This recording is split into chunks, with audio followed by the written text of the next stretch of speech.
Deleted session, February 19, 1975. Good evening. Ralph said, "Good evening, Seth." Seth said, "Now, first the house." Ralph said, "Okay." Seth said, "Because that the house is on a hill, it has certain advantages. Looking down at the town gives the kind of perspective that each of you enjoy. As here, you look down from the second story. You get a second story effect then. More than that, however, as far as you are both personally concerned, you have a built-in sense of distance that gives the house actually an extra dimension of privacy that is not within the grounds themselves. Yet, as to that aura, the house is set itself atop its own knoll, which to Ruber at least gives a fortress feeling, in that he can look down and see who is coming. The aspects of nature, they are important, however, and will be most refreshing. The air itself is clearer and cleaner. Give us a moment. You both seem informal, yet your informality exists within its own rather formal structure. The places so far have had a certain formality. Within that formality, then, in contrast, you are informal. Development homes also represent, to you both, now, undisciplined, unthinking, snobby behavior. You disapprove of it. The formality of the position of the house upon its hill provides a kind of structure of its own. The same house on low land would not suffice, you see. It is the entire picture that is important.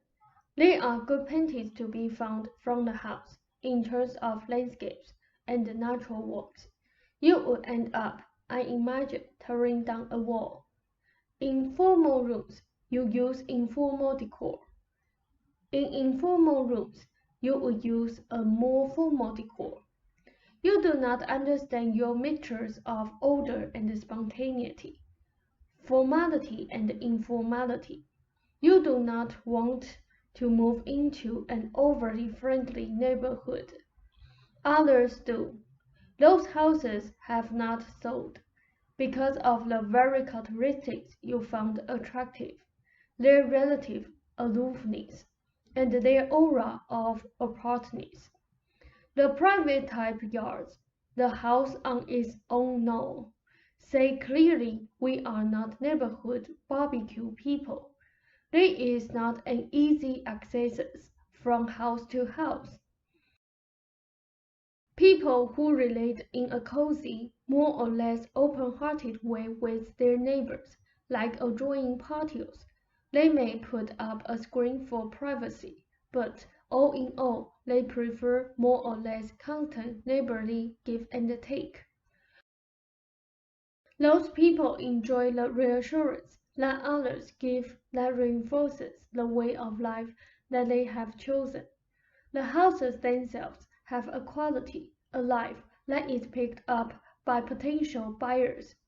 Certain houses repel you and Ruber. They will, however, positively attract others. So the qualities in the houses that appeal to you are precisely those qualities that have turned others off and prevented their sale. Quite simply, Ruber finds carpeting sinful if it is expensive, unless it is in the living room, where he might accept it. It speaks of too much luxury. On the other hand, he regards that thing as true, joyous luxury. It is highly important, however, that you move. Ruber's response is very healthy for him, since it involves the acceptance use of exuberant and aggressive energy and the sense of power in the physical realm. There are points to be considered also in the Levin affair. For our bemused Dr. Levin would cut out all of nature, you think, if he had the chance, and as Rupert said, sterilize the neighborhood. His response there was excellent for him, as you said. You both do need privacy for your work and because of your natures. But if you try to find a home with no dogs or children within miles, then in another way you are doing what St. Levin is trying to do, only in your own way. To you, far more acceptable, of course, than his way. This does not mean you need children in the house next door. It does mean that you settle for a reasonable amount of privacy, but that you do not carry the idea to extremes. If the sound of children's voices or dogs, even in the distance, annoys you, then you are doing a Dr. Levin in your own ways. Give us a moment. The people who have lived in the Forster Street house and the Hill house have to some extent already conditioned the rest of the neighbors in a certain way. There are alliances and understandings in neighborhoods, signs for others to read. The little house on Cobb's East also has its own aura of privacy that no garage on the other side can disturb. You think the greenhouse by the river was too much a box, but it was its open air of hospitality that bothered you. The wide windows open to the street. It was a box, but it was open, not shielded from the front. The Foster house had shrubs. The front entrance was not even used. The Hill house is set up high. Anyone who walks up the steps from the street knows they are making a trip. Financially, you have absolutely nothing to worry about. You can afford the cash. Even you, however, will feel more secure with a place of your own than you would with the money drawing interest in the bank. It is a different kind of security.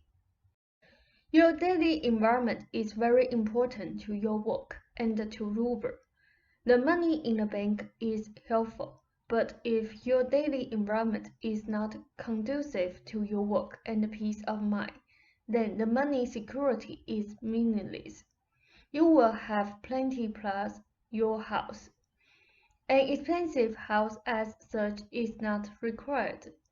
Your own ideas, however, of privacy and so forth in your society requires a certain amount of cash. There is nothing wrong, for example, with the South Side. You also possess an aesthetic sense. However, you require certain things of your art, and therefore you want the same things in your environment. Once you had it here, for all of your criticism, now it is gone, and you are different. At this time of your lives, it is important that you act. I am telling you that of the houses in your mind, it really makes little difference which one you choose. Neither house is perfect. You would find yourselves quite hampered in such an idealistically perfect environment. You need some give and take. Regardless of the money and your attitudes toward it, the residence would serve you as well as the other one, and money is far more than a commodity. Each house could well be made to suit your specific needs, and each reflects strong elements of your personalities. In the Foster house, you will find yourselves having to open the place up, and you will find triumphant joy when the windows worked. Rupert would eventually alter the kitchen so that more light came in. That would be symbolic and practical. You would end up eventually making a studio in the attic, which would cost you more money. which you would have to spend. In the summer, there would indeed be annoying children's voices that reminded you that others lived differently. Rupert would end up ripping away part of the carpet, good expensive rug, and changing the rooms about. And you cannot put a money value on what you would get out of that house. In the beginning, it would not be perfect. It would not be everything you want. From the standpoint of the construction, our dear friend cautioned you against the house. He strongly feels his responsibility to you, to advise you well. He is trying so hard that he bends over backwards to be honest, and if you will forgive me, Frank. That house has greater capacity in terms of adding on in the attic. It has its own formality. That formality, oddly enough, will encourage Rupert's spontaneity, for he would find it a challenge to work with the house, and yet in counterpoint. Give us a moment. There are also kinds of creative changes that you do not foresee, that you can make in both areas of the yard at Forster. The one is dark, the other open, comparatively speaking. Give us a moment. I am trying to give you the best information I can. The house possesses its own kind of inner light. This is not possessed by the Sarah house, and I recommend against that house regardless of price. It has a built-in darkness that no amount of applied light would disperse. Nor will you ever, particularly you, Joseph, be satisfied with sharing a driveway. You must forget current market values. They are artificial. I am not telling you to forget your own finances. But the contractor's idea of the physical worth of the Forster house has only an adjacent connection with its values to you. You would be well equipped financially to make whatever changes you want in the future. Give us a moment. The Hill House again has good aspects because of the location, the view, and the proximity of nature. The dining area is better, as it is now. It would require little work. Give us a moment. The property also will rise. As I said, the Forster property would. It is sunnier, obviously. You would definitely, however, end up tearing down a wall, and I believe that you might add another room, or want to possibly in the future, to one side. You would also end up enlarging some windows for your work areas. Rupert would, incidentally, as he said, clap down at the largest window. The Cobble's East house would not content you, though it is a quite adequate house, and elegant in its way inside. You would feel cramped. However, the Hill House, because of its location, adds a spaciousness that is inside the Forster house, but either way you have an open feeling in terms of expansion. I want you to consider the two houses as apart from your financial considerations. Either of them would do well enough. Take your break. Now, once I gave you a recommendation, and you did not really take it, I can foresee probabilities, but you make your own reality, and I will not take the responsibility. Taking that for granted, and knowing your characteristics, I have more to say. You may not like it. The Forster house represents many things, and though it is not on a hill, it represents your feelings of secrecy and privacy. The windows do not open. It is dark, yet it is large, and in its way elegant. You can go along with the house as it is and become more secretive. You can hide in it better than you can in the Hill House. The Hill House is protected. It has some privacy. It does not have secrecy. And while you have a view, you cannot hide in it. It is too contemporary. Give us time. The Fulton Street house has a certain decadence. Do you follow me? Ross said, yes. Seth said, the Hill House does not. It represents a kind of challenge you have not thus far accepted, a kind of living in the present that has frightened you both. As given, however, it still possesses qualities that do go in with your natures. Fulton Street represents an elegant, secretive past, and you will both try to hide within it. Rupert has to give it up for that reason, but to a lesser degree, so do you. Give us time. The Hill House represents the future and the contemporary qualities of it. I suggest, and only suggest, that be your choice, because it is the most daring of the ventures for you, and because the hill will give you a view in many more ways than one. Give us time. When you live in a house that belongs conspicuously to another age, you are to some extent avoiding the contemporary nature of life.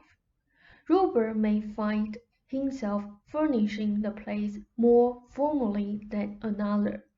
Yet, the open quality of the air is the kind of air that you do not hide in. Rob asked, you are talking about the Hill House? Seth said, I am indeed. If some rooms are small, you can enlarge them. Take a break. Now, the hill environment has open nature. The trees will tempt him to walk about, and he knows it well. The environment demands exploration. Nature there is sunny. It will automatically tempt him to walk about. The two levels of the house are good. The stairs will be a part of living. There is privacy, but it is tempered by the open air of the hill. Yet still the distance is maintained that is necessary for each of you. It is not claustrophobic privacy. Give us a moment.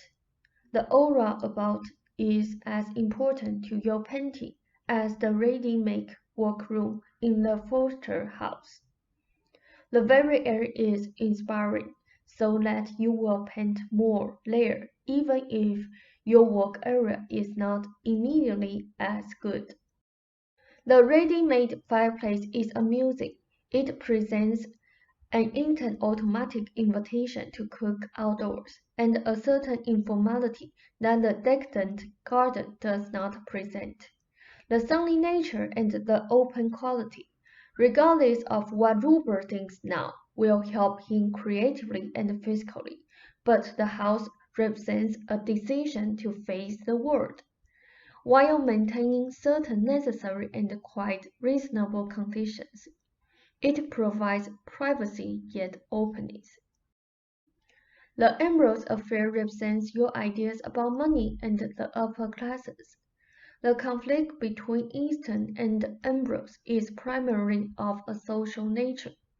Donna and Easton both feel in an inferior position in that regard. They have their backs up. The Moores are entirely different. To some extent, the conflicting ideas represent some of your own, hence your being in the middle. The parting is all right, though in winter only one side particularly is permitted, but it is a dead-end street. So as long as driveways are honored, you are all right. Now, Robert feels to some extent that a nice place is permissible if it is decadent. That had to do with Foster. There is no need to be ashamed of your money or to fear there will not be more of it. You need an intimate give and take with the land. The hillside is not yours, yet it is your view. And it has strong effective connections with your creative lives. For your purposes, the house is worth the price. In the market, in Frank's terms, the house is worth perhaps $38,500 or $39,000. That price will also go up. Though the rooms are smaller, there is in a strange way greater manipulability. Psychically speaking, a definite change in living patterns will result, and of attitude, that would not happen in a Foster house. This also means that greater adaptability is required, but it will be to the good. The whole difference here is the quality of nature as it surrounds both houses. The one invites you to roam, the other to hide. Both houses have summary characteristics, but in different combinations. You both need the sun.